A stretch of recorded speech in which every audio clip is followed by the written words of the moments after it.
ओम परमात्मने नमः। 18वें अध्याय में ययाति चरित्र। श्री सुखदेव जी कहते हैं, परीक्षित, जैसे शरीरधारियों के 6 इंद्रियां होती हैं, वैसे ही नहुष के 6 पुत्र थे। उनके नाम थे यति, ययाति, संयाति, आयति, व्ययति और कृति। नहुष अपने बड़े पुत्र यति को राज्य देना चाहते थे, परंतु उसने स्वीकार नहीं किया, क्योंकि वह राज्य पाने का परिणाम जानता था। राज्य एक ऐसी वस्तु है जो उसके दाव पेच और प्रबंध आदि में भीतर प्रवेश कर जाता है और वह अपने आत्म स्वरूप को नहीं समझ सकता। जब इंद्र पत्नी सची से सहवास करने की चेष्टा करने के कारण नहुष को ब्राह्मणों ने इंद्र पद से गिरा दिया और अजगर बना दिया, तब राजा के पद पर ययाति बैठे। ययाति ने अपने 4 छोटे भाइयों को 4 दिशाओं में नियुक्त कर दिया और स्वयं शुक्राचार्य की पुत्री देवयानी और दैत्यराज बृहस्पति की पुत्री शर्मिष्ठा को पत्नी के रूप में स्वीकार करके पृथ्वी की रक्षा करने लगे। राजा परीक्षित ने पूछा कि भगवान शुक्राचार्य जी तो ब्राह्मण थे और ययाति क्षत्रिय, फिर ब्राह्मण कन्या और क्षत्रिय वंश का प्रतिलोम उल्टा विवाह कैसे हुआ? तो श्री सुखदेव जी ने कहा कि राजन, दानवराज बृहस्पति की एक बड़ी माननीय कन्या थी। उसका नाम था शर्मिष्ठा। वह एक दिन अपनी गुरुपुत्री देवयानी और हजारों सखियों के साथ अपनी राजधानी के श्रेष्ठ उद्यान में टहल रही थी। उस उद्यान में सुंदर सुंदर पुष्पों से लदे हुए अनेकों वृक्ष थे। उनमें एक बड़ा ही सुंदर सरोवर था। सरोवर में कमल खिले हुए थे और उन पर बड़े ही मधुर स्वर से भौरे गुंजार कर रहे थे। उसकी ध्वनि से सरोवर का तट गूंज रहा था। जलाशय के पास पहुंचने पर उन सुंदरी कन्याओं ने अपने अपने वस्त्र तो घाट पर रख दिए और उस तालाब में प्रवेश करके वे एक दूसरे पर जल उलीच उलीच कर क्रीड़ा करने लगी। उसी समय उधर से पार्वती जी के साथ बैल पर चढ़े हुए भगवान शंकर आ निकले। उनको देखकर सबकी सब कन्याएं सबचा गई और उन्होंने झटपट सरोवर से निकलकर अपने अपने वस्त्र पहन लिए। शीघ्रता के कारण शर्मिष्ठा ने अनजान में देवयानी के वस्त्र को अपना समझकर पहन लिया। इस पर देवयानी क्रोध के मारे आग बबूला हो गई। उसने कहा, अरे देखो तो सही, इस दासी ने कितना अनुचित काम कर डाला। राम राम, जैसे कुतिया यज्ञ का हविष्य उठा ले जाए, वैसे ही इसने मेरे वस्त्र पहन लिए। तो जिन ब्राह्मणों ने अपने तपोबल से संसार की सृष्टि की है, जो परम पुरुष परमात्मा के मुख्य रूप हैं, जो अपने हृदय में निरंतर ज्योतिर्मय परमात्मा को धारण किए रहते हैं और जिन्होंने संपूर्ण प्राणियों के कल्याण के लिए वैदिक मार्ग का निर्देश किया है, बड़े बड़े लोकपाल तथा देवराज इंद्र ब्रह्मा आदि भी जिनके चरणों की वंदना और सेवा करते हैं, और तो क्या, लक्ष्मी जी के एकमात्र आश्रय परम पावन विश्वात्मा भगवान भी जिनकी वंदना और स्तुति करते हैं, उन्हीं ब्राह्मणों में हम सबसे श्रेष्ठ भृगुवंशी हैं। और इसका पिता प्रथम तो असुर है, फिर हमारा शिष्य है। इस पर भी इस दुष्टा ने जैसे शूद्र वेद पढ़ लें, उसी तरह हमारे कपड़ों को पहन लिया है।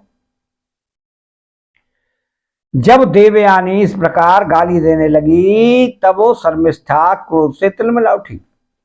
वह चोट खाई हुई सी नागिन के समान लंबी सांस लेने लगी। उसने अपने दांतों से होठ दबार कर कहा, भिखारिन, तू इतना बहक रही है कि तुझे कुछ अपनी बात का भी पता है? जैसे कौवे और कुत्ते हमारे दरवाजे पर रोटी के टुकड़ों के लिए प्रतीक्षा करते हैं, वैसे ही क्या तू भी हमारे घरों की ओर नहीं ताकती रहती? शर्मिष्ठा ने इस प्रकार कड़ी कड़ी बात कहकर गुरुपुत्री देवयानी का तिरस्कार किया और क्रोधवश उसके वस्त्र छीनकर उसे कुएं में धकेल दिया। शर्मिष्ठा के चले जाने के बाद संयोगवश शिकार खेलते हुए राजा ययाति इधर आ निकले। उन्हें जल की आवश्यकता थी, इसलिए कुएं में पड़ी हुई देवयानी को उन्होंने देख लिया। उस समय वह स्त्रीहीन थी, इसलिए उन्होंने अपना दुपट्टा उसे दे दिया और दया करके अपने हाथ से उसका हाथ पकड़कर उसे बाहर निकाला। देवयानी ने प्रेम भई वाणी से वीर ययाति से कहा कि वीर शिरोमणि राजन, आज आपने मेरा हाथ पकड़ा है। अब जब आपने मेरा हाथ पकड़ लिया तब कोई दूसरा इससे न पकड़े। वीर श्रेष्ठ, कुएं में गिर जाने पर मुझे तो अचानक आपका दर्शन हुआ है। यह भगवान का ही किया हुआ संबंध समझना चाहिए। इसमें हम लोगों की या और किसी की, मनुष्य की कोई चेष्टा नहीं है। वीर श्रेष्ठ, पहले मैंने बृहस्पति के पुत्र कच्छ को साप दे दिया था, इस पर उसने भी मुझे साप दे दिया। इसी कारण ब्राह्मण मेरा पाणी ग्रहण नहीं कर सकता। ययाति को शास्त्र प्रतिकूल होने के कारण यह संबंध अभीष्ट तो न था, परंतु उन्होंने देखा कि प्रारब्ध ने स्वयं ही मुझे यह उपहार दिया है और मेरा मन भी उसकी ओर खिंच रहा है, इसलिए ययाति ने उसकी बात मान ली। वीर राजा ययाति जब चले गए तब देवयानी रोती पीटती अपने पिता शुक्राचार्य के पास पहुंची और शर्मिष्ठा ने जो कुछ किया था वह सब उन्हें कह सुनाया। शर्मिष्ठा के व्यवहार से भगवान शुक्राचार्य जी का भी मन उछट गया। वे प्रोत्यायी की निंदा करने लगे। उन्होंने सोचा कि इसकी अपेक्षा तो खेत या बाजार में से कबूतर की तरह कुछ बीन कर खा लेना अच्छा है। अतः अपनी कन्या देवयानी को साथ लेकर वो नगर से निकल पड़े।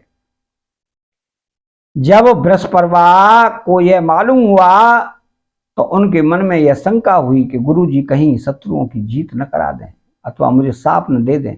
एतैव वे उनको प्रसन्न करने के लिए पीछे पीछे गए और रास्ते में उनके चरणों पर सिर के बल गिर गए। भगवान शुक्राचार्य जी का क्रोध तो आधे ही क्षण का था।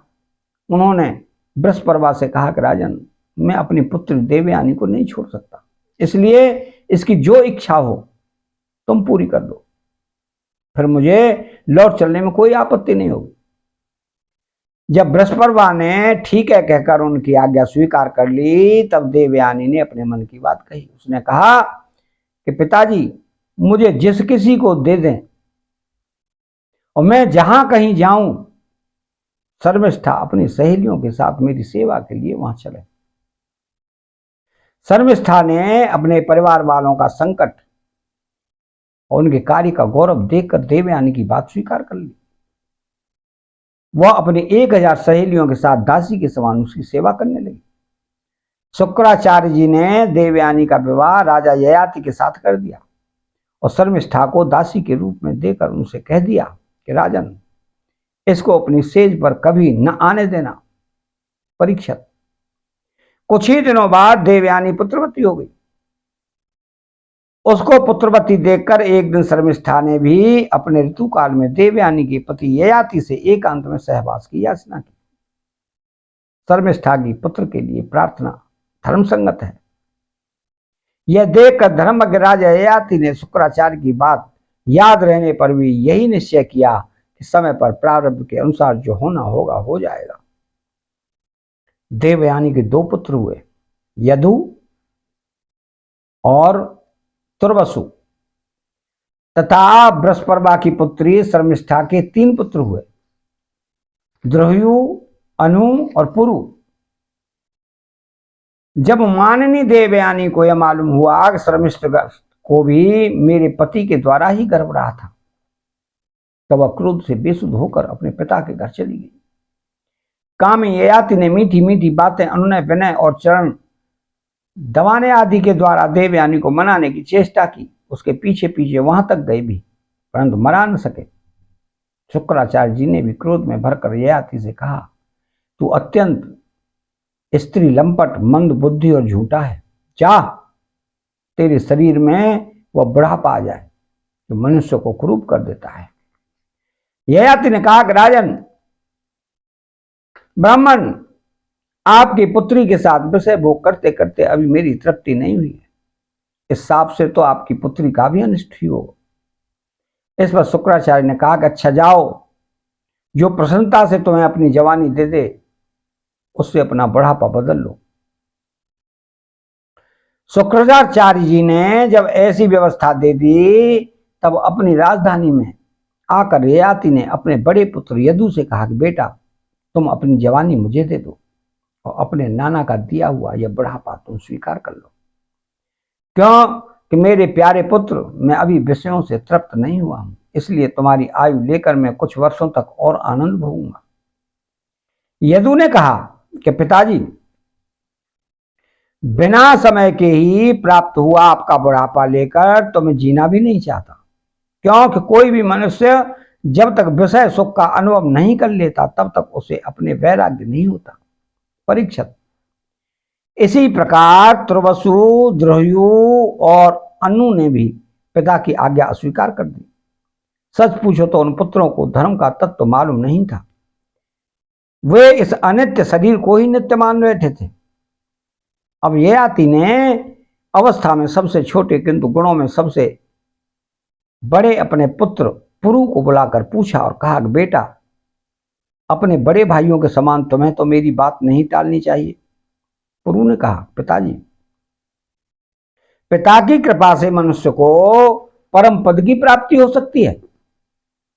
वास्तव में पुत्र का शरीर पिता का ही दिया हुआ है। ऐसी अवस्था में ऐसा कौन है जो इस संसार में पिता के उपकारों का बदला चुका सके। उत्तम पुत्र तो वह है जो पिता के मन की बात बिना कहे ही कर दे। कहने पर श्रद्धा के साथ आज्ञा पालन करने वाले पुत्र को मध्यम कहते हैं। जो आज्ञा प्राप्त होने पर भी अश्रद्धा से उसका पालन करे वह अधम पुत्र है। और जो किसी प्रकार भी पिता की आज्ञा का पालन नहीं करता उसको तो पुत्र कहना ही भूल है। वह तो पिता का मलमूत्र ही है।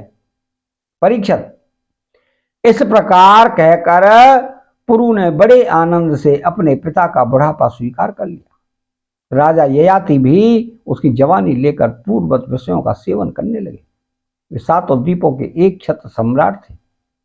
पिता के समान भली भांति प्रजा का पालन करते थे। उनकी इंद्रियों में पूरी शक्ति थी और वे यथावसर यथा प्राप्त विषयों का यथेष्ट उपभोग करते थे। देवयानी उनकी प्रियतमा पत्नी थी। वह अपने प्रियतम ययाति को अपने मन, वाणी और शरीर और वस्तुओं के द्वारा दिन दिन और भी प्रसन्न करने लगी और एकांत में सुख देने लगी। राजा ययाति ने समस्त वेदों के प्रतिपाद्य सर्वदेव स्वरूप यज्ञ पुरुष भगवान श्री हरि का बहुत से बड़ी बड़ी दक्षिणा वाले यज्ञों से यजन किया। जैसे आकाश में दल के दल बादल दिखते हैं और कभी नहीं भी दिखते, वैसे ही परमात्मा के स्वरूप में यह जगत स्वप्न, माया और मनोर राज्य के समान कल्पित है। यह कभी अनेक नाम और रूपों के रूप में प्रतीत होता है और कभी नहीं भी। वे परमात्मा सबके हृदय में विराजमान है। उनका स्वरूप सूक्ष्म से भी सूक्ष्म है। उन्हीं सर्वशक्तिमान सर्वव्यापी भगवान श्री नारायण को अपने हृदय में स्थापित करके राजा ययाति ने निष्काम भाव से उनका यजन किया। इस प्रकार 1000 वर्ष तक उन्होंने अपने उच्च श्रृंखल इंद्रियों के साथ मन को जोड़कर उनके प्रिय विषयों को भोगा, परंतु इतने पर भी चक्रवर्ती सम्राट ययाति की भोगों से तृप्ति न हो सकी। अतः 18वां अध्याय यहाँ समाप्त होता है। चैनल को सब्सक्राइब करें, बेल आइकन घंटी को दबाएं और कमेंट बॉक्स में श्री राधे कृष्ण लिखें। जय श्री कृष्ण।